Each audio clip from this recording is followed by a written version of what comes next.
Hi guys, ఎలా ఉన్నారు? మరో ఇంట్రెస్టింగ్ వీడియోతో మళ్ళీ మీ ముందుకు వచ్చాను. ఈ వీడియో చివరి వరకు చూసి నచ్చితే ఒక లైక్ వేసుకోండి. ఓకే, ఇక వీడియో స్టార్ట్ చేద్దాం. పాకీలకి పిశాచ యోగం పట్టుకుంది అంటున్నారు మన ట్రేడ్ పండితులు.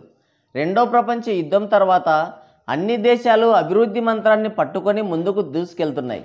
చివరికి అదే రెండో ప్రపంచ యుద్ధంలో 2 అణుబాంబులని గుండెలపైన వేయించుకున్న జపాన్ కూడా ఈ రోజున అన్ని రంగాల్లో డెవలప్ అయి అతిపెద్ద ఆర్థిక వ్యవస్థల్లో ఒకటిగా చేరిపోయింది.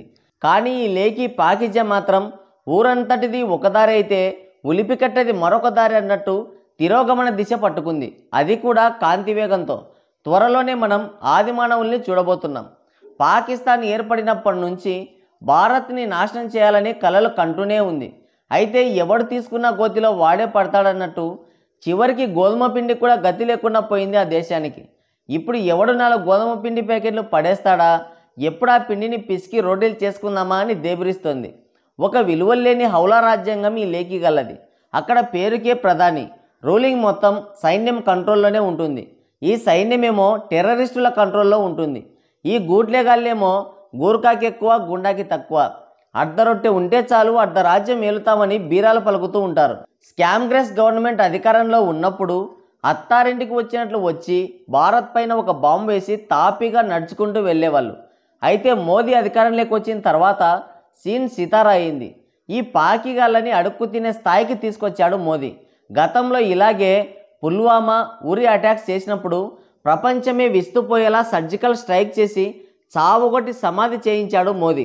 ఇది మోదీ జమానా అని మర్చిపోయారో, ఎంత అడుక్కున్నా ఎవరు ముష్టి వేయట్లేదని ఫ్రస్ట్రేషనో తెలియదు, కానీ మళ్ళీ అటాక్ చేశారు.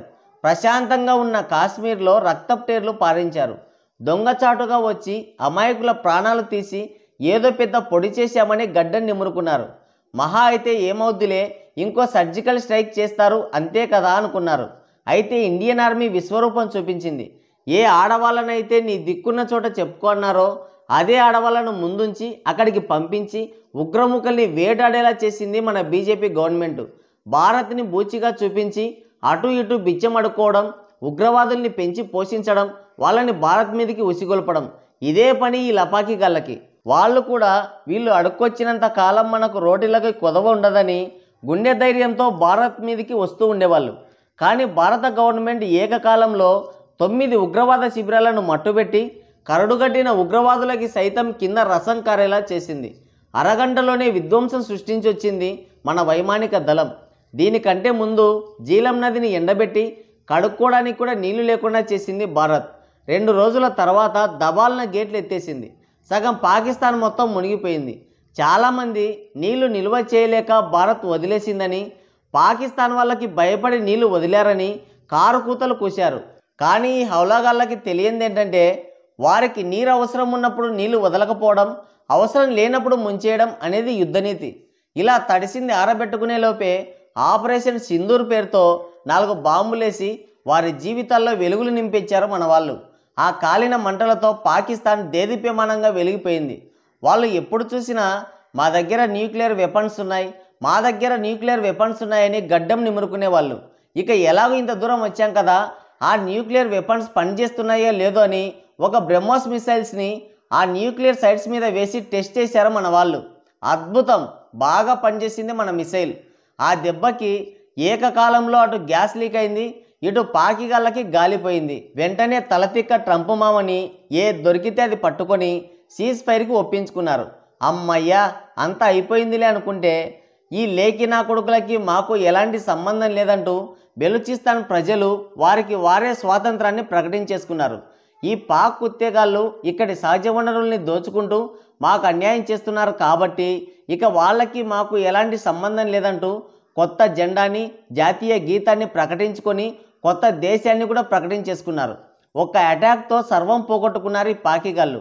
ఇటు నీళ్లు పోయే, ఎయిర్ బేస్లు పోయే, ఉగ్రవాదులు పైకి పోయే, ఆర్మీ బేస్లు సంకనాగిపోయే, ఉన్న 4 బుల్లెట్లు అయిపోయే, ఆ మిసైల్ ఏమో పనిచేయవని ప్రపంచానికి తెలిసిపోయే.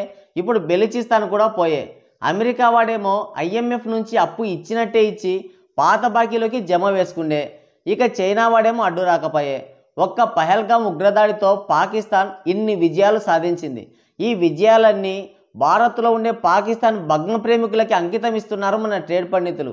ఇలాగే మరిన్ని విజయాలు సాధించి ఉన్నవి కూడా పోగొట్టుకోవాలని ఆకాంక్షిస్తున్నారు. ఆ మిగిలిన అరాకొర బాంబులు రేపు మా రంగుల గాంధీ పెళ్లికి కాల్చుకుందరులేని సర్ది చెప్తున్నారు. అయితే ఇక్కడ ఇంట్రెస్టింగ్ విషయం ఏంటంటే ఆయనేమో ప్రధాని అయ్యే వరకు పెళ్లి చేసుకోకూడదు అనుకున్నాడు. వీళ్ళేమో ఆయన పెళ్లికి దాచుకున్నారు. ఈయన ప్రధాని అవ్వలేడు, ఆయనకి పెళ్లి కాదు, వీళ్ళ 4 బాంబులు కాల్చుకోలేరు. అంటే ఇవన్నీ ఒకదానికొకటి ముడిపడి ఉన్నాయన్నమాట. ఇప్పుడు వాళ్ళు చేయాల్సింది ఏంటంటే, ఒకటి, మన రంగుల గాంధీని ఇక నువ్వు జీవితంలో ప్రధానమంత్రివి అవ్వలేవని ఆయన్ని కన్విన్స్ చేసి పెళ్లికి ఒప్పించడం, లేదంటే సగం రేటుకి ఏ ఉక్రెయిన్కో నెక్స్ట్ లేదంటే నార్త్ కొరియాకో అమ్ముకొని రోటీలు చేసుకోవడం. ఇవి 2 దారులు మిగిలి ఉన్నాయి ప్రస్తుతం.